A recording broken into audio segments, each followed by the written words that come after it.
आज हम समझाएंगे प्रत्येक सेंटेंस के लिए एक आवश्यक चीज़।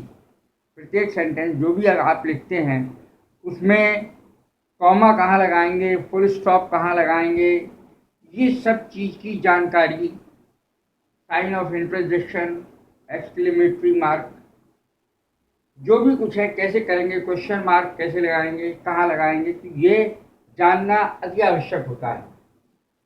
Full stop, comma, question mark, inverted commas, apostrophe, exclamation mark, dash लगाना, ये सीखना है आज, जो बेहद आवश्यक है। किसी वाक्य का अर्थ स्पष्ट करने के लिए निर्धारित चिन्हों के प्रयोग की विधि को पंक्चुएशन कहते हैं। किसी वाक्य का अर्थ स्पष्ट करने के लिए पंक्चुएशन का प्रयोग किया जाता है, जो चिन्हों द्वारा प्रदर्शित किया जाता है, विभिन्न प्रकार के चिन्हों द्वारा प्रदर्शित किया जाता है।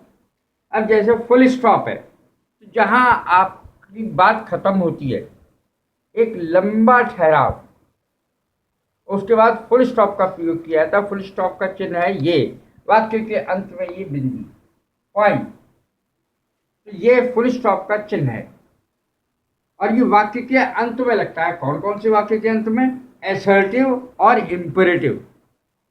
एसर्टिव और इंपेरेटिव। एसर्टिव में दो आते हैं, एक तो अफर्मेटिव आता है, एक निगेटिव आता है। और इंपेरेटिव यानी आज्ञा वाले वाक्य, आज्ञा वाले, रिक्वेस्ट वाले।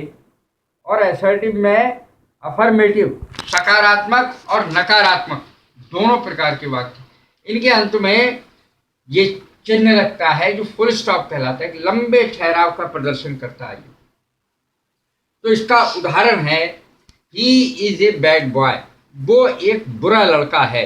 अफर्मेटिव सेंटेंस है, वह एक बुरा लड़का है। और दूसरा इंपेरेटिव सेंटेंस है, शट द डोर, किवाड़ बंद कर दो, दरवाजा बंद कर दो। तो इसको इन सेंटेंसेस में ये लगता है, अर्थात फुल स्टॉप लगता है। कॉमा, कॉमा से पहले फुल स्टॉप का ही दूसरे चीज देख ले हम।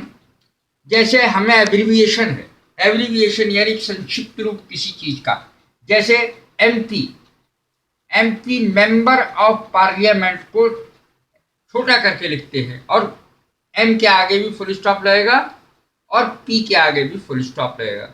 यदि हम किसी का नाम लेते हैं, जैसे एस के मिश्रा है, तो उसमें एस के आगे भी लगेगा, के आगे भी लगेगा, मिश्रा पूरा लिखा जाएगा, एस के मिश्रा, सुनील कुमार मिश्रा, इस तरीके से। अब इसके बाद हम देखते हैं कॉमा। कॉमा का यूज बहुत बड़ा है। कॉमा का चिन्ह है ये, इसको हिंदी में कहते हैं अर्धविराम, और इसका बहुत बड़ा यूज है, बहुत ज्यादा यूज है प्रत्येक चीज में। कैसे है? अब इसको देखें, एक ही जाति के दो या दो से अधिक शब्दों को कॉमा द्वारा अलग करते हैं। जैसे सुनील है, गोपाल है, संजय है, विभिन्न नाम एक ही जाति के लोगों के जब लिखे जाएंगे, या निर्जीव चीज, पेन है, पेंसिल है और दूसरी चीज है, तो उनको जब हम अलग करेंगे तब भी कॉमा से ही करेंगे। तो ये कॉमा लगाया जाता है इसमें। Sunil, Gopal, Sanjay and Anil are my friend, ये सब लोग, सुनील, गोपाल, संजय और अनिल मेरे दोस्त हैं। तो इनको अलग करने के लिए कॉमा का प्रयोग प्रत्येक के आगे करा जाएगा।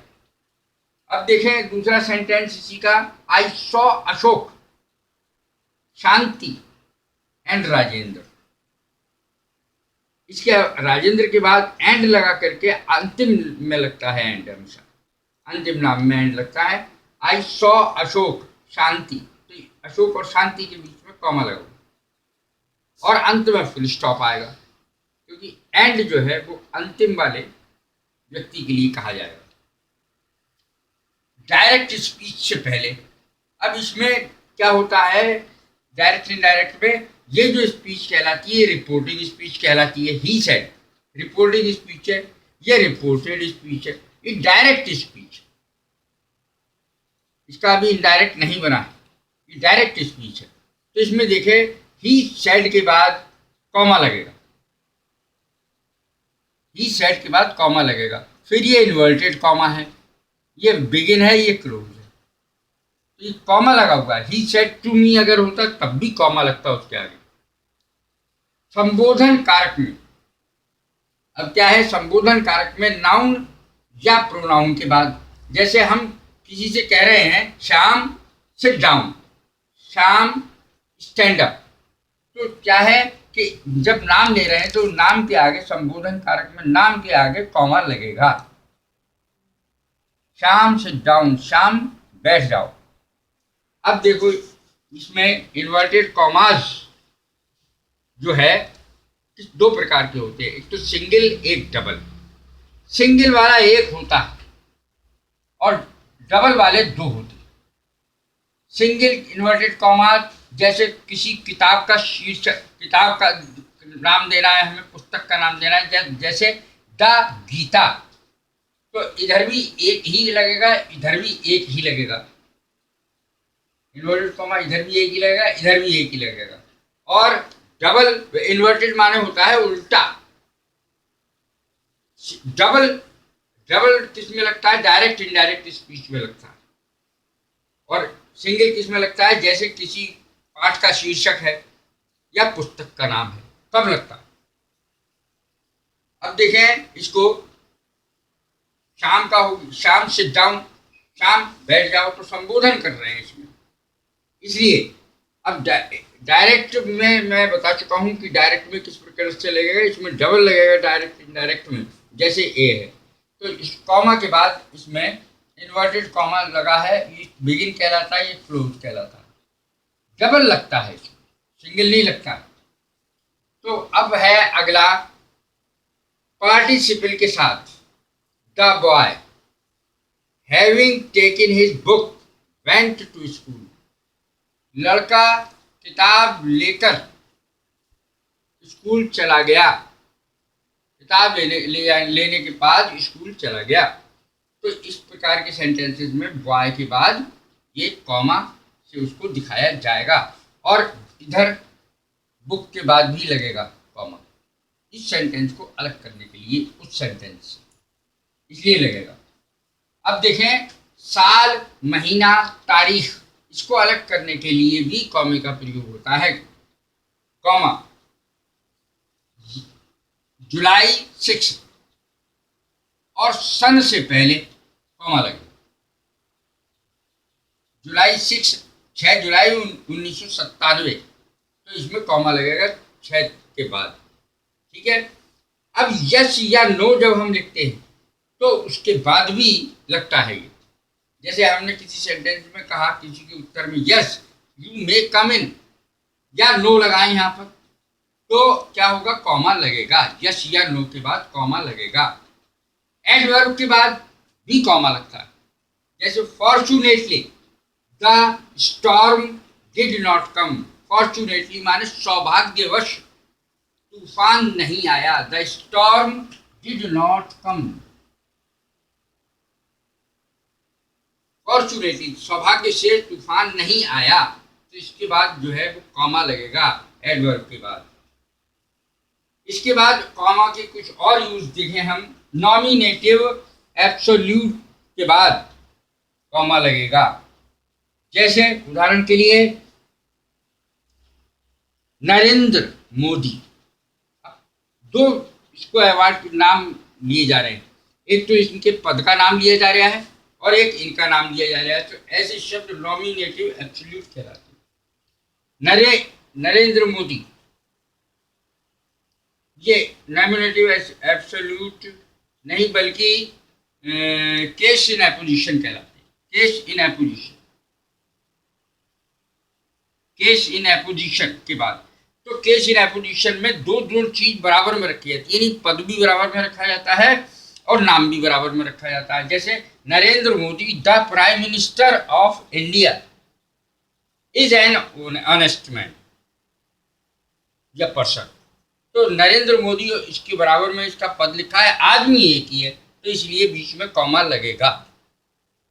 ये कह रहा था केस इन एपोजिशन। अब देखें नॉमिनेटिव एब्सोल्यूट के बाद नॉमिनेटिव एब्सोल्यूट ये है, गॉड विलिंग, भगवान ने चाहा, भगवान ने चाहा, वी शैल मीट अगेन, हम दोबारा मिलेंगे। गॉड विलिंग माने भगवान ने चाहा। इसके बाद ये नॉमिनेटिव एब्सोल्यूट कहलाते हैं और इनके बाद कॉमा लगता है। अब देखें अगला, हिज कंजक्शंस के बाद, जैसे हाउ एवर, देयरफॉर, तो ये अगर बीच में आए वाक्य की, तो इस वाक्य के बीच में आएंगे तो इनके आगे और पीछे दोनों कॉमा लगेगा, यानी पीछे हिज आर्ग्यूमेंट्स के बाद कॉमा, और हाउ एवर लिखा है उसके बाद कॉमा, इस तरीके से कि दोनों तरफ कॉमा लगेगा। His arguments however proved of no use, उसके जो तर्क वितर्क थे वो किसी काम के नहीं थे, ये इसका अर्थ हुआ। उसके बाद मेन क्लॉज से एडवर्ब क्लॉज को अलग करने के लिए, जैसे when it began to rain, जब वर्षा शुरू हुई तो क्या हुआ, वी स्टेड एट होम, हम घर पर ही ठहरे रहे, वी स्टेड एट होम, हम घर पर ही ठहरे रहे। तो ये इस कॉमा के और दूसरे प्रयोग भी हैं। इसके बाद है एक्सक्लेमेटरी मार्क। एक्सक्लेमेटरी मार्क जो है वो ये होता है, एक्सक्लेमेटरी मार्क, और शब्द किन के आगे लगता है, एलास के आगे, ये दुख का शब्द है, और खुशी के शब्द के आगे ये प्रयोग होता है। तो और कुछ सेंटेंसेस में ये सेंटेंस के बाद प्रयोग होता है, एक्सक्लेमेशन मार्क हमें बाद में प्रयोग होता है। How beautiful are you, how beautiful are you, इस सेंटेंस के बाद लगेगा ये एक्सक्लेमेशन मार्क। तो थैंक गॉड के बाद लगेगा, ओ के बाद लगेगा, हुर्रा के बाद लगेगा, एलास के बाद लगेगा, अंत में लगता है। कुछ सेंटेंसेस में शब्दों के बाद लगता है, इनके शब्दों के बाद लगेगा। हाउ ब्यूटीफुल आर यू इसके सेंटेंस के आखिर में लगेगा। अब देखते हैं एपोस्ट्रॉफी। एपोस्ट्रॉफी का अर्थ है, इसका चिन्ह ये वाला है, ऊपर लगेगा। कोई अक्षर जब छोड़ दिया जाता है, कोई अक्षर जब छोड़ दिया जाता है तब ये जरूर लगेगा, यानी एब्रीविएशन, संक्षिप्त में कर दिया। कैन नॉट को कांट कर दिया तो क्या है कि वो गायब हो गया। कैन नॉट तो छोटा हो गया, इसमें डबल एन है, इसमें सिंगल एन है, तो कैन नॉट इसको कांट बोलेंगे। डोंट, अब डोंट बोलेंगे इसको, और डू नॉट है। तो इस तरीके से जब किसी का शॉर्ट करते किसी चीज को, जब कोई अक्षर छोड़ दिया जाता है तो भी एपोस्ट्रॉफी का प्रयोग होता है। यह एपोस्ट्रॉफी का चिन्ह है। अधिकार प्रकट करने के लिए भी इसका प्रयोग किया जाता है, जैसे रामाज बुक, राम की किताब, का की, जो अधिकार प्रकट करे, तो इसके लिए राम की किताब है, अधिकार प्रकट करता है।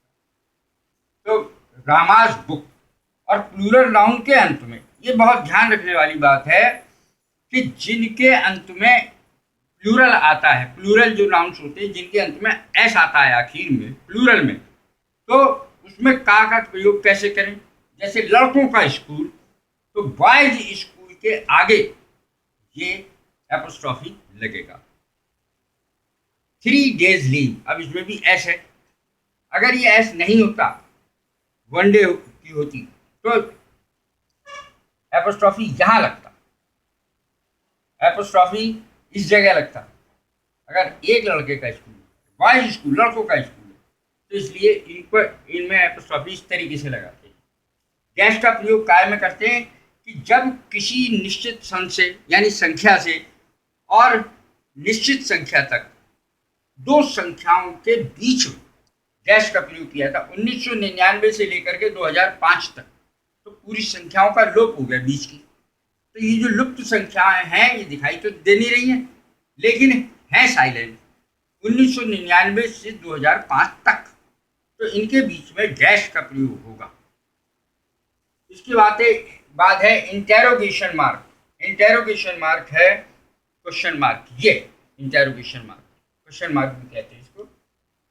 इंटेरोगेटिव वाक्य के अंत में he said to me, where do you live, तो इसमें इसका प्रयोग होगा क्वेश्चन मार्क का। और क्वेश्चन मार्क का प्रयोग होता है, उसमें फुल स्टॉप नहीं लगाया जाता, क्वेश्चन मार्क ही लगाया जाता है बस।